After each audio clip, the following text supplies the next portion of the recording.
and good afternoon, and welcome to Get a Grip with Coach Elix. And no, you may be saying, that doesn't sound like Coach Elix. That sounds like his incredible, handsome husband, Steven the Medium. Yes, it's Steven is here. Elix was having a little bit of technical issues downstairs, so he is trying to fix whatever that is, and we just as Helix always says, the biggest no-no in radio is just having dead air, right? So I had to jump in, and thank God I am here to jump in. And worst case scenario, because Elix has sounds like an amazing guest, Dan Kelly, on today.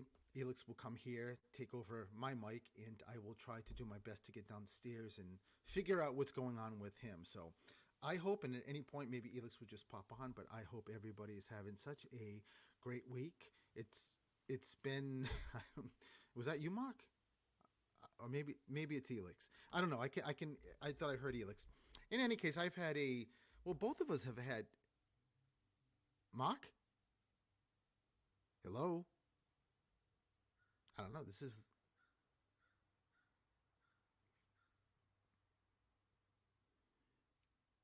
Well, you know what? I guess I should keep speaking since it's live.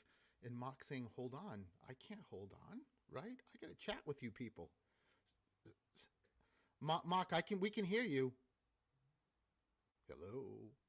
All right. Well, listen. We'll just get. This is we just play with it. It's live radio, so again, how is everybody? I hope everybody's good. I know. Hopefully, if Dan is listening, Dan, it will be all set by the time you get here. And usually we take the guest on after the first commercial break. So, well, I guess administratively, putting aside, yes, and Mark, I can hear you. They clearly can't tell I'm saying that. In any case, this is the time that we always, Elix and I, talk about, what's going on in our lives. And so, what's going on in my life? Let me just say, I can't speak for Elix, but my book, The Suicide Gift, is ready to go on December 8th. I did receive last night the author's copy, and it's my first book. So I am really, really excited about it. It will be launched December 8th, so I know you can go on to KDP on Amazon and pre-order it. Only the ebook. They don't let you pre-order the print book, and the print book will be ready December 8th. So it's definitely a big success for me, and I'm sure for anybody who starts off and writes their first book. I think it's certainly, I do as a medium, as an attorney. I worked for juvenile court for 20 years, and I just had a lot of conversations with different people. And then when I started doing the mediumship role and doing readings with people, one of the things that comes up sometimes in readings, or actually many times, is as if I'm reading someone, and say I'm reading a woman and her mother or father are in spirit, so they're talking to me and I'm relaying the messages to their daughter. There's been many, many times that someone will bring up a book, and I will say, have you been thinking about writing a book? And inevitably, it is always a yes. Excuse me for the interruption. And then we just have like a very quick conversation about it, and it's always, for so many people, it's just intimidating. Thinking about how, Steven, name am I going to have? Yes. Excuse me for the interruption. That's okay. We have Elix on the phone. Okay. So, we are not sure what the issue is with him, but he can do it over the phone line, and you can talk back and forth. And he's a talented guy, Mark. So I just wanted to let you know that he should be online right now. Sure. Okay. I am. Can you hear me? Hello, Elix. Hi, Elix. Hello, thank you. Let me welcome my co-host. Get a Grip with Coach Elix. He's here. I am here, and maybe at the break we'll switch, Steven, so that I can just connect the regular way. But anyways, here I am, unfortunately, dealing with this very last minute technical issue that I have no idea what it is about. So anyways, go ahead, Steven. Go ahead. I didn't want to interrupt you. You were on No, a so flow. I was just Elix. I was just telling everybody about my book, and just about, for a first time author, it's always something that, that the intimidation factor. I would never have enough time to write a book, and there's just a lot of things. But I'll tell you, once it's done, and I got to tell you from my experience, and I share this with Elix, I thought writing the book was the easy part. Once it's done, that's the hard part, is getting it edited, getting it formatted, the cover, the spine, the back, what you want to write for, the back of the cover, it just goes on and on and on. And also the logistics and the administrative parts of it too, of getting, all the requirements of a book that you need. And it's not difficult, but it's definitely, I thought the writing part was easier. So Elix, seeing this is your show, I was just talking about me, but what about what's going on with you? I mean, how that's just pretty normal. You talking about you? business, I business could as have done it. I could usual. have done the whole hour. Yeah, business as usual. Stephen is talking about Stephen. Talking about, it's all about Stephen. This past Tuesday, I had an appointment in Boston with a dermatologist. Oh dear Um, God. and I've been going. This is my fourth dermatologist. I had a couple of, like, some what appear to be bruises show up, and I went to two dermatologists, and they both said, "Oh, they're bruises; they'll disappear." But after a year, nothing happened. So I went to a third dermatologist, and she was really good, and she thought it was something called fixed drug reaction. And but she treated me for about a year, and nothing happened. So then she eventually said, "I think I'm going to refer you to maybe somebody in Boston, MGH dermatology." And thankfully, my doctor is out of MGH, so I was able to get an appointment, which is very difficult to get. So we go into Boston, and Stephen comes with me, and unexpectedly, this amazing doctor, he was really, really great. I mean, great experience overall, but he blindsided me and says, "Oh, you're going to need a biopsy, and I'm going to take a couple of samples, one from your leg, one from your arm." I'm like, okay, again, I wasn't prepared for that, but it is what it is. So Steven is in the room. He's in panic mode, and they're getting me ready, and I'm a little nervous. And Steven says to me, "Oh, I asked everyone in spirit to be here, be in the room. They're all here." And I just looked at him and I said, "They're here for me?" And he's like, "No, for me. I'm so nervous. I need all of them here." I'm like, "Oh my God, this really, I couldn't make this stuff if I tried." Yeah, I'm the one getting the biopsy, but Steven is calling on all spirit to come support him because he's that nervous. So honestly, that in essence, that's what Steven is all about. So I That's don't know Stephen what to Frederick say, but Masick. Yep. that that's Stephen Frederick Masick for you. And I know no, those of you who are listening to today and you know a little bit of Stephen, you know that I'm not. This is not an exaggeration. This is exactly what Stephen is and what he does. Um, but the other thing, Stephen, is, you talked about your book, right? Yes. We're still waiting on the release of the second episode of Dark Echoes Paranormal. Yes, on the But that on the television series that I am on, they've released one episode that I'm not in, and I am in the second episode, and that is just at any moment will be coming on Amazon Prime. exactly, and then the by the way, if you guys are wondering, Dark Echoes Paranormal, Matthew Kondraki was or is the director, filmmaker, and he was a guest last week, or last week, right? Yeah. So he's an amazing guest. You can listen to that podcast, that recording, but we're waiting for that, and then Sundays, every Sunday at 7, we're doing Sundays with Steelex. Steelex, if you haven't gotten that, it's a combination of Steven and Elex.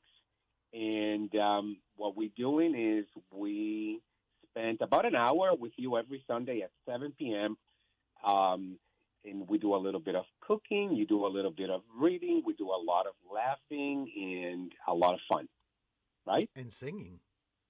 And some singing also. So yeah, the best of us come out, and I think people are really enjoying tuning in to every Sunday at 7. You can tune in on YouTube at the Stephen the Medium channel and look for Steelex Sundays with Steelex. And I think we've been connecting on Facebook, but we really want people to subscribe to the YouTube channel. And I think that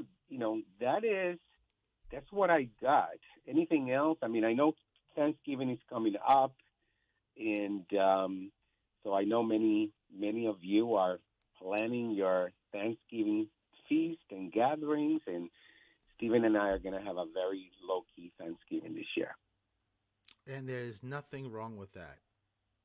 No, there's nothing wrong with that. This is, as many of you know, this is my first year without my mom, so I am simply just coping with dealing with the holidays without mom for the first time. So, but we're coping, we're embracing the what is, and that's what's that. So today we have an awesome show, and it's going to be an awesome show, Stephen, because it's something that is very relatable to the work that you did for over 20 years. We have a guest, Dan Kelly, who, is really a juvenile advocate, and today's show is about being the voice of healing and hope for juveniles. And Dan is really passionate about improving the mental health of young people in our society. And I got to meet Dan because he currently works for the Department of Mental Health, and I'm doing a training at the Department of Mental Health, and he really works with youth in several capacities because he really is focused in long-term wellness approach to the youth in our state, in our country. So I think this is going to be a really amazing show, Stephen, and I'm very happy to have him and have him share his perspective, and you share your perspective as a juvenile attorney for 20 plus years. Yes, sir. What do you think? I love that. I love any time we can shine a positive light on the juvenile system. Yes. So I think it's time to take our first break, and when we come back, we're going to talk to Dan Kelly about his passion and drive to work with juveniles and improve their lives, especially in mental health matters. We will be right back.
And hello everyone, and welcome back to Get a Grip with Coach Helix. Hopefully, you can hear me much better because I switched microphones with my amazing co-host, which you may Stephen hear. Frederick Masick is here. Stephen Frederick Masick, Stephen the Medium, also known as Stephen the Medium, and just my amazing better half in life. So, anyways, today we have an amazing show. I've been looking forward to this show because, Steven spent over 20 years, excuse me, as a juvenile attorney. And today we have, our show is the Juvenile Advocate, the voice of healing and hope. And our guest is Dan Kelly. And Dan Kelly is a case manager supervisor at the Department of Mental Health here in Massachusetts. And he has a history of working with juveniles. He has worked with students with moderate learning disabilities and revamped school discipline systems that were disproportionately impacting students of color and those with disabilities. In fact, in a short period, his school reduced its student numbers of suspensions. He's passionate about helping students with trauma who lack the proper support system. Dan, you could not be a better guest for today's show. Welcome. Hi, good afternoon, Coach Helix and Stephen, and thank you for having me on. We are super excited to have you here. And like I said, because what you do, and Stephen being an attorney in the juvenile system for 20 plus years, there's a lot of synergy. So I can't wait to engage in this conversation. Now, Dan, as you know, our show is very family oriented. My audience is day to day people, families, parents, and even young people. And you work with juveniles at the Department of Mental Health. So let's start with that. Why don't you tell us about what you do and what drives you to do this very passionate kind of work? Well, to be honest, Alex, I think to understand my work today and how I find myself in the position, literally, figuratively, in my professional and personal life, it's helpful to maybe zoom back a bit, a decade or so, when I had started my work at the Mary Lyon High School in Brighton.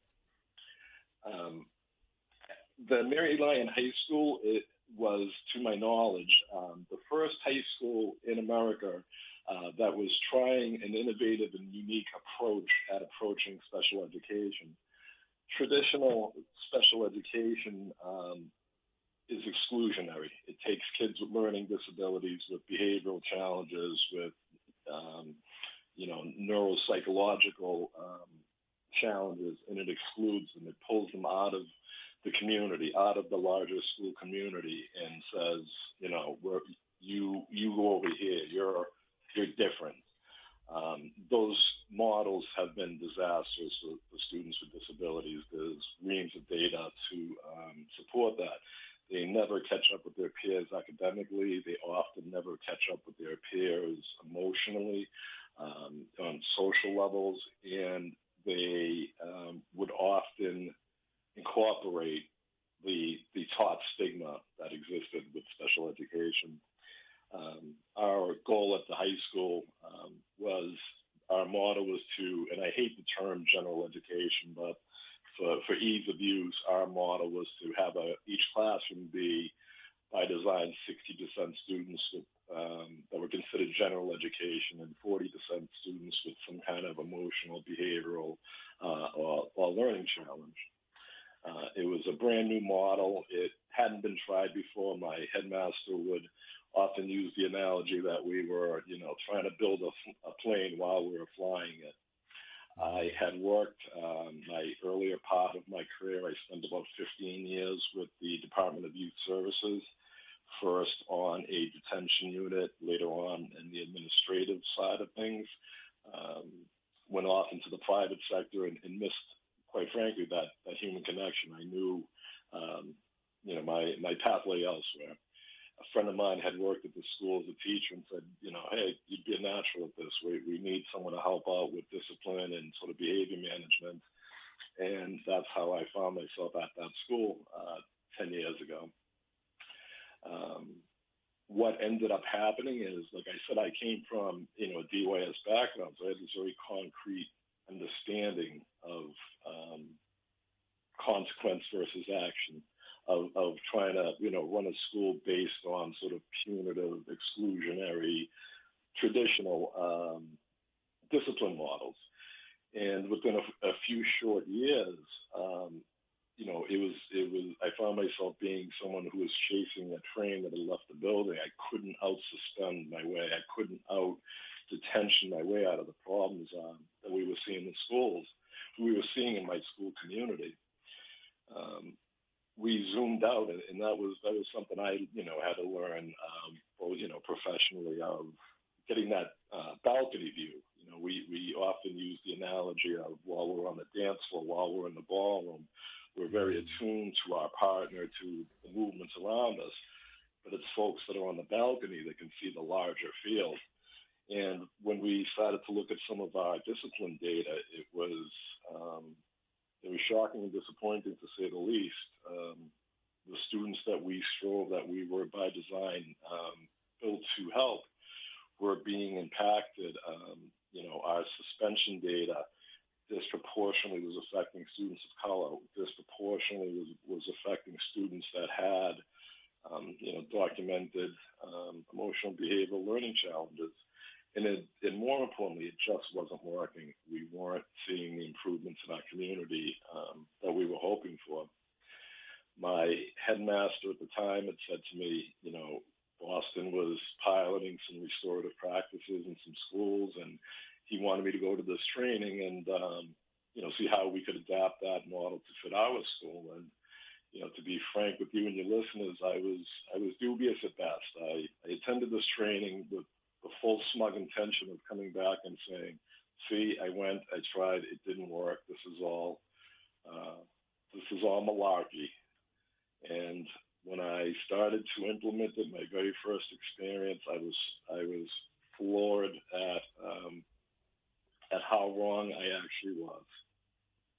Why is that? Like, what makes you reach that conclusion about you being wrong? The training I had gone to, it was right before the start. It was in July or maybe August, right before the start of the 2015-2016 school year. So within, 2 or 3 days, the kids had gotten settled in. The good behavior for the first day has sort of worn off, and the normal sort of teenage drama began again. Yeah. And what I had experienced and seen in my years of working with youth, and there's often exceptions to the rule, but by and large, the boys would huff and puff, but the girls would blow your house down. The boys would pound their chests and posture, and they would get into fisticuffs, but the girls were very quick to go from zero to fists. So a few days into this new school year, I caught wind of some drama that was going on with a few girls. It was 4 girls, and I knew sort of my history with these girls, their history with each other, and more than likely this was not going to end well. I got these 4 girls together, and this was my first toes into the my first dipping of toes into the waters of restorative practices.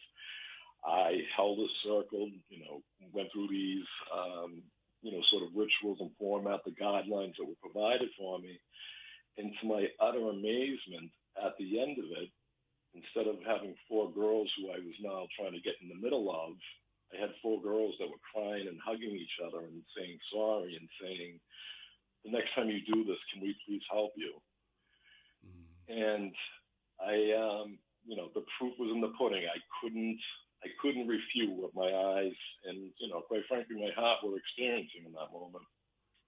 Do you think, Dan, based on your experience, that these youth were not experiencing being heard, were not experiencing being understood? I think, to again zoom out, so social media, for all its benefits, is often an ill to society. It amplifies things. When we were kids, if we had an argument or we got into a scuffle out on the school playground, we would dust ourselves off. We would go back to school the next day, and that would be the end of it. Now there's this eternal sort of peanut gallery, that you will, that records things, that fuels these sorts of situations. And I think, communication and often empathy is a learned skill. We all model back what we have been taught, what we have been shown, myself included. I went into this whole situation thinking that this was some, touchy feely, you know, uh, you know, public policy somewhere that someone would be able to hold up a shot, and say, "Oh, look at this great thing we did." But I had that mindset too of these kids are going to get away with getting away with things. We're not punishing them, and that was a very hard paradigm shift to embrace, and then to sort of become the salesman for to my fellow faculty and staff of you know um, restorative practices, as I learned,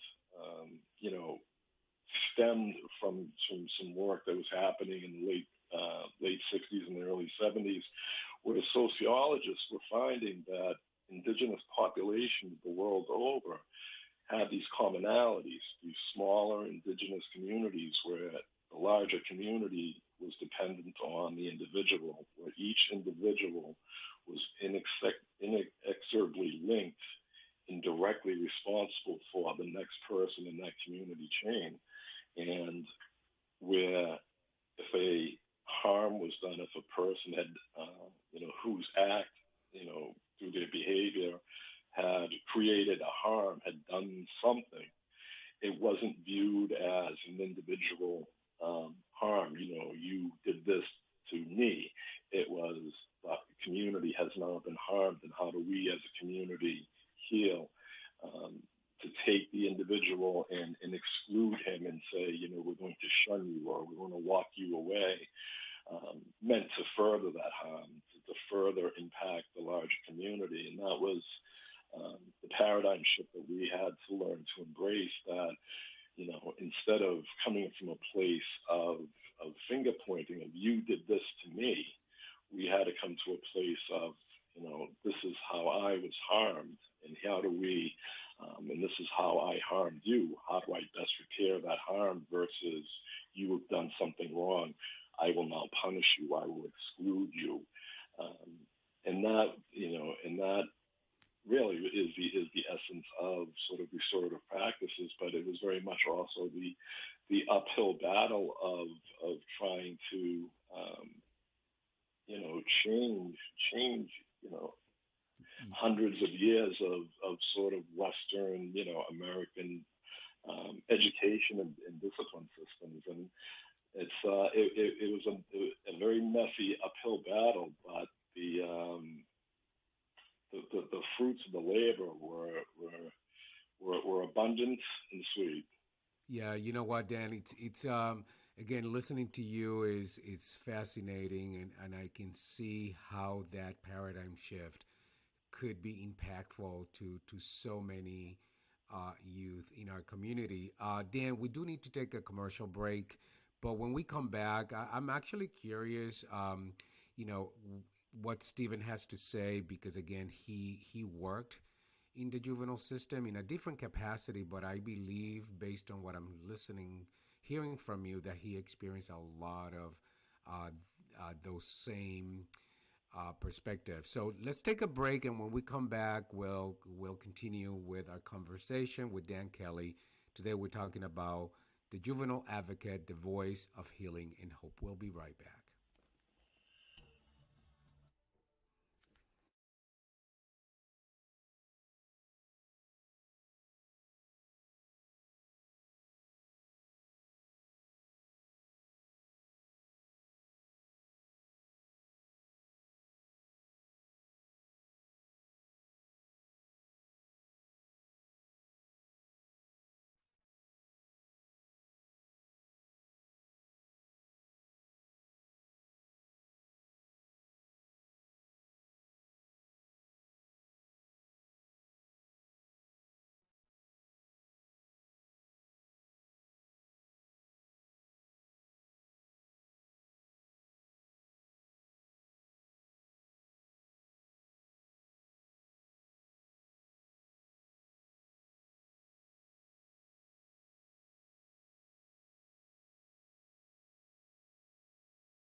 And hello, everyone, and welcome back to Get a Grip with Coach Helix. I'm your host, Coach Helix, and with me, my amazing co host, Stephen Frederick Masick is here.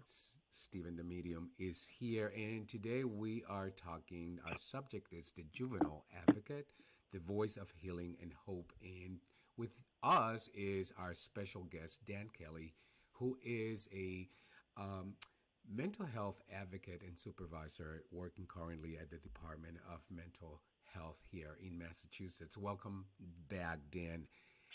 And Dan, the conversation again is super fascinating and fascinating for me because my husband Stephen uh, was a juvenile attorney for 20 plus years, and a lot of what you've experienced, he experienced. So, Stephen, do you have any questions for Dan, or how do you relate to the conversation about the disparity, among youth of color, on people who have disabilities, or people who come from uh, you know indigenous communities?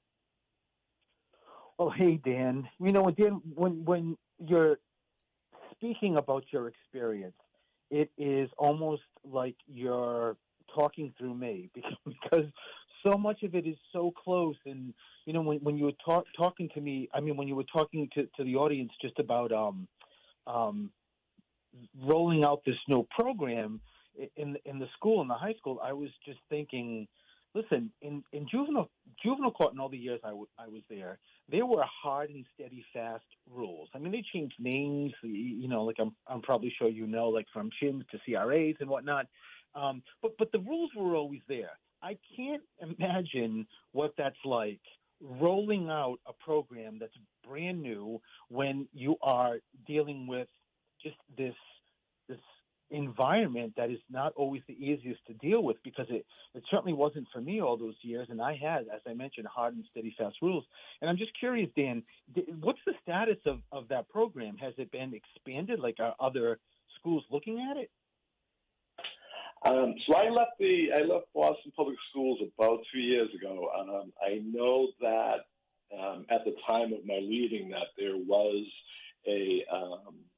they were piloting it in some of the other schools, and some of the larger schools. My school was, because it was such a specialty school, we capped out at 160 students. So I do know that they did have someone on a district level that was looking at expanding this program to the other schools.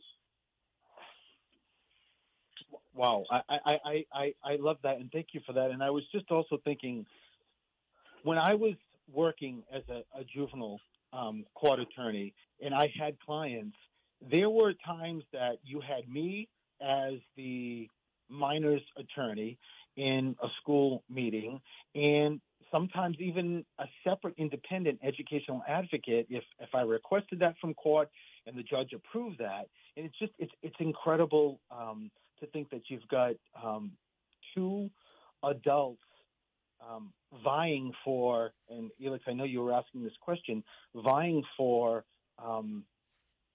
these minors' rights, and if there's any kind of educational plans involved, in which usually there are. But it just goes to show you that you're not only having one person, you've got two. And even with that said, there's sometimes a delay in getting to the root of what's going on with these issues in being successful. So I just relate to so much, Dan, that you're talking about. Yeah, what I came to appreciate was overcoming this notion of punishment, that that a lot of times underneath that, are we trying to modify this kid's behavior? Are we trying to pat ourselves on the back and say, I'm the adult here and I showed them, and my word is rule? And what I began to appreciate more was, one, especially on the high school level, if suspending a student modified their behavior, it's the chances are it would have happened to them some point before they got to high school, and if it actually worked, we wouldn't be suspending them in high school. So I had to really just take a look at that and say the causality just wasn't there.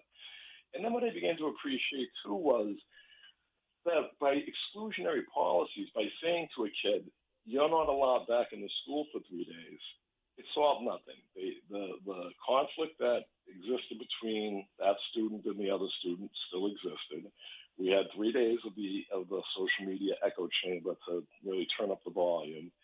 While those students are out of school, and Stephen, I'm sure you're probably more intimately familiar with these numbers, but my understanding is that most juvenile crime happens between 2 and 6 p.m. in the afternoon while they're unsupervised. So it was to take a problem and make it worse, and to take that problem and then make it harder on folks that, these parents are working. Now they have to figure out what's going on. Is someone going to be around to, check on Junior for 3 days? Junior is out of school for 3 days. They're playing PlayStation. They're not really any worse off of this consequence. They're just going to be a little bit further behind on their classwork when they get back, further perpetuating this problem. And I will tell anybody who's worked with juveniles, as far as punishment goes, you want to see someone feel uncomfortable. It's not going to be by a suspension. It's going to be by that student reflecting on their actions and realizing, wow, yeah, that, there is a direct link between my action and this harm, and I have to own that. And, I was fond of saying, we're not punished for our sins, we're punished by our sins. And one of the sort of cornerstone moments, I would say, of sort of capturing the hearts and minds of the other adults in the building, there was one Friday afternoon where at dismissal, it was 3 students. They had taken a barrel of trash and kind of thrown it over a banister on the 3rd floor. And to be frank, it always sort of it never ceased to amaze me, the fact that I would say to these kids, we have cameras, right? So I was having a conversation with each of these students Monday morning after I had found everything out and reviewed the cameras and found out, who was who. And one of the students said to me, I don't know what you're making such a big deal of this. We got our janitor, our custodian is named Dave. He says, we got Dave. I mean, it's Dave's job to pick up the trash. What's the big deal? And a light bulb went off in my head. And what I ended up doing was, the next day having a circle with those 3 students and with Dave, the custodian, and brought Dave into, he was always part of our community, but wanted to make sure he had a voice in this process. And Dave was explaining, what it was like to get up on a February morning at 5 a.m., an hour and a half earlier than he needed to be because some students had made a mess, in the building, and he had to trudge in and clean it before everybody got there. And it was like light bulbs clicked above these kids' heads of, the custodian is an actual person. It wasn't Dave, the custodian, pushing the broom. It was, wow, this poor guy's having to get up early because of the actions that I did. And what we agreed upon was these kids would help Dave clean the cafeteria each lunch for the next week after lunch, and help them tidy up. And for the remainder of that school year, I was every once in a while I'd be in the cafeteria and I'd hear, one of those 3 students yelling at another kid who was, trying to do their best, Michael Jordan with a milk canister across the cafeteria. Hey, go pick that up. That's not Dave's job to pick that milk. I'll pick that up. And you know what? I'll tell you, Dan, not to interrupt you, but I will tell you, I think also the fact of that story, or the point also of that story, is that I'm sure these kids also realized Mr. Kelly cares. Mr. Kelly took his time to get this gentleman to meet with us, but he cares. He cares about us. He cares that we did this. It's not just, as you mentioned, it's just, here's your punishment. Mr. Kelly cares. And that's, I think across the board in so many of the most of the clients that I represented was missing, as you mentioned about being home. If you're suspended, I had parents that would always, if the judge looked at the parent and said, why aren't you making sure your son or daughter aren't getting up for school? Well, because I leave at 6 a.m. to go to work and I've got 2 jobs. So so much of what you're saying is just so on point, Dan. And I wish I had more affiliation with you when I was working there, as well as when you were working there, because I think it would have been a great you would have been a great advocate for me too. Yeah, you both would have been great supporters of each other. But you know what? We do need to take another break, Dan. So hang in there. We're gonna take a small commercial break, and we'll be right back.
And hello, everyone. Welcome back to Get a Grip with Coach Elex. I'm your host, Coach Elex.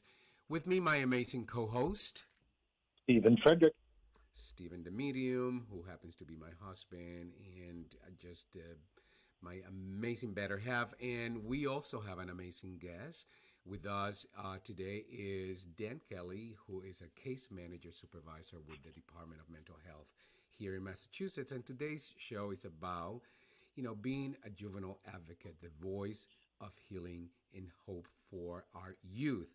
And Dan, I can't help it, but you and I met Dan through a training that I'm currently doing for the Department of Mental Health.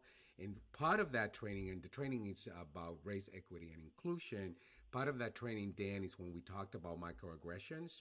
And by the way, microaggression is defined as, a term, often that we use is often intentional, can be unintentional, that communicates a derogatory, biased attitude towards often a stigmatized or marginalized group of individuals. And we had an exercise, Dan, in our class about microaggressions, and we specifically used one that was part of a Harvard Business Review article. And that statement is something like everyone can succeed in society if you work hard enough.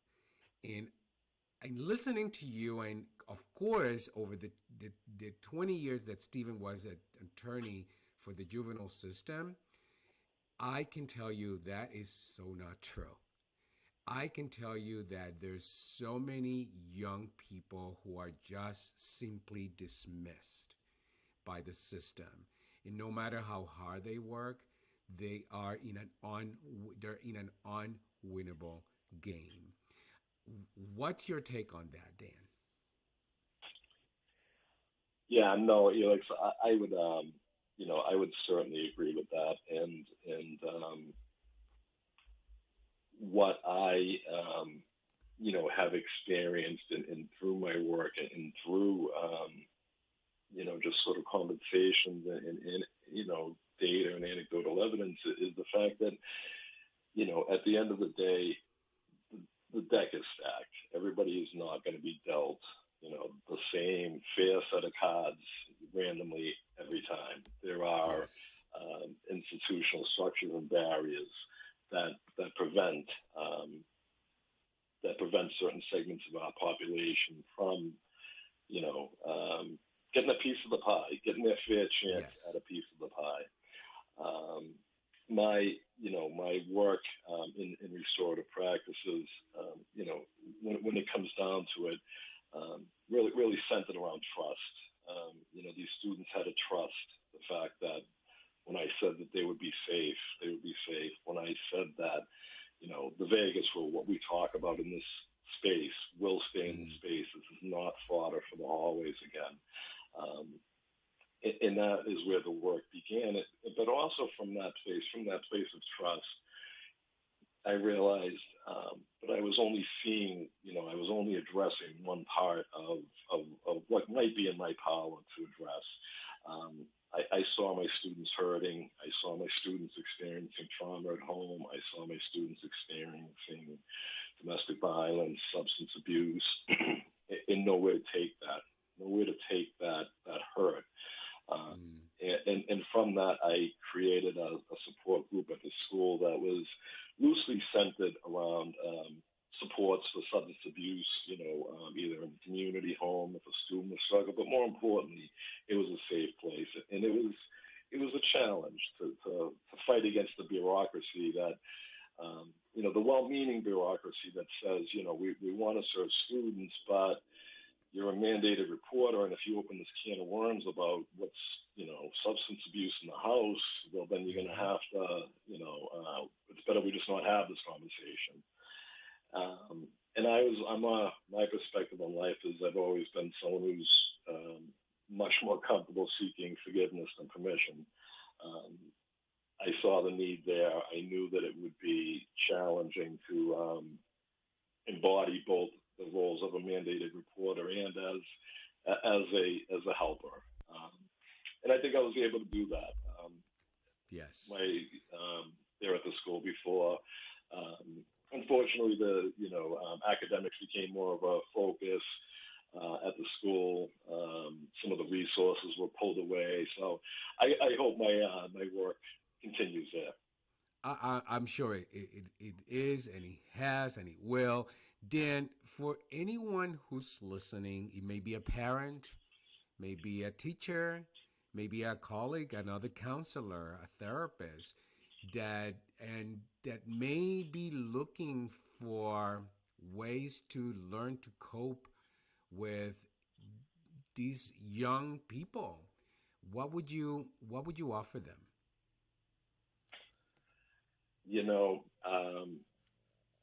This is going to come, perhaps from a very unexpected source, but it always resonated with me. Shortly after the horrible events at Columbine, Marilyn Manson, who's a entertainer and is often a lightning rod for controversy. Apparently, one of the kids had been listening to one of his CDs beforehand, and the media firestorm. They were sort of attributing maybe some of their acts to his music, and a reporter had stuck a microphone in his face and said, if you had the opportunity to talk to those two kids, what would you say to them? And he said, nothing. I would listen, because clearly nobody did. That's so insightful. Listen. And we talked about, Dan, listening to connect, not listening to validate your position, not listen to confirm, not listen to verify, but just simply listen to connect, listen to what's happening in their world. That's really awesome, Dan. Thank you. Yeah. Anything else, Stephen, for you? I think that listening piece is so key. And when Dan mentioned something earlier in the interview, just alluding to or maybe you did, Elix, I can't remember, about adults and not always being right. It's one of the things I used to lead with when I was first meeting my clients, and saying, you always have to have respect, but it doesn't always necessarily mean that the adult, the parent, the teacher is correct. And I think from that point on, just establishing that relationship and listening, as you just mentioned, Dan just mentioned, is it. It's so key. Even Yeah. listening to nothing, it's still key. Yeah. I No, think. and Alex, Yeah, I'm go sorry, I ahead. just Go wanted ahead, to Dan. I'm touch on sorry. something. You talked about sort of these challenges, and maybe it was Stephen, and why are these parents involved? Whenever a student would get sent to my office for whatever infraction, they would come in hot and, so and so, Mr. So Mrs. isn't being. I would say to them, hey, have you eaten anything today? Go in my counter, go in my cabinet there, grab yourself a granola bar, grab yourself a glass of water. We'll talk in 20 minutes. Get something in your stomach. Because what we take for granted just wasn't the reality for a lot of these kids. And to that point, and I would always say, I think, the kids knew me, and I would say, they got to understand that I realized, or I appreciated that concept very much, that, a position of respect and authority doesn't always equate to a position of, uh, not omnipotence, but, knowledge, omniscience. Yes. Yes. Dan, I'm listening to you. By the way, I want you to know this is a conversation that I love to have a follow up. So, I'm inviting you to come back to the show so that we can keep talking. Stephen just said to me during the break, you know what? This is, you know, down my alley. Like I could talk about this subject for forever because he relates to the conversation because of the work that he did as well. So I love for you to come back. I want to say this though, listening to you and the work you've done, it's so palpable that you just passionate about this work.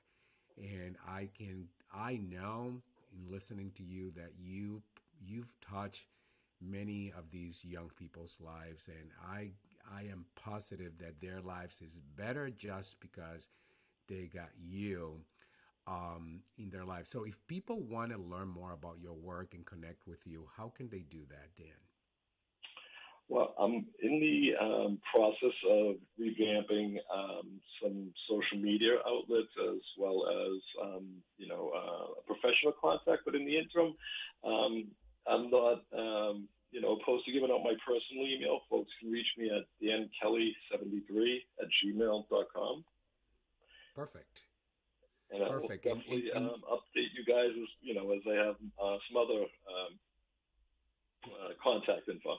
Yeah, your assignment is when you come back to the show, you're going to have your website ready to go so that people can reach you directly. Dan, it's been an awesome, amazing honor to have you here today. Thank you for the work that you do in behalf of all the young people who need you. Thank you so much. We're at the end of the show. So, Thank you, Dan. Stephen, Thank you both anything for having me on. I look forward you? to speaking further. Oh my God! Thank you, Dan. Thank you. So, Stephen, anything that you want to say before we complete our show? How I'm can people glad get that a hold of you? Well, I'm just going to say I'm glad that you mentioned that about, Dan just it reeks that authenticity and genuineness, and that he's just about helping those kids. It's just it's like those goose pimple moments talking to him. So I'm so happy I did. So you can do Stephen the Medium. And on an administrative note, we're not here next week, but the week after, guess who's got a shot at his own show again through The Static is Back, right? Yeah. Once again, it's all about Steven because I have to redo my whole schedule just to accommodate Steven and his needs. Just saying. But we love to have you back. And Steven, we got to so if you want to reach me, you can find me at Coach Elex anywhere on social media. And but we got to complete because stay tuned for our producer Mark. His show it's coming up. It's Mark Jukebox. So thank you everyone. Thank you Mark, and thank you Stevie for navigating this breakdown today. The technical issues. Happy So Thanksgiving, everybody. happy Thanksgiving. Bye bye everyone. Bye. Thank you Marky.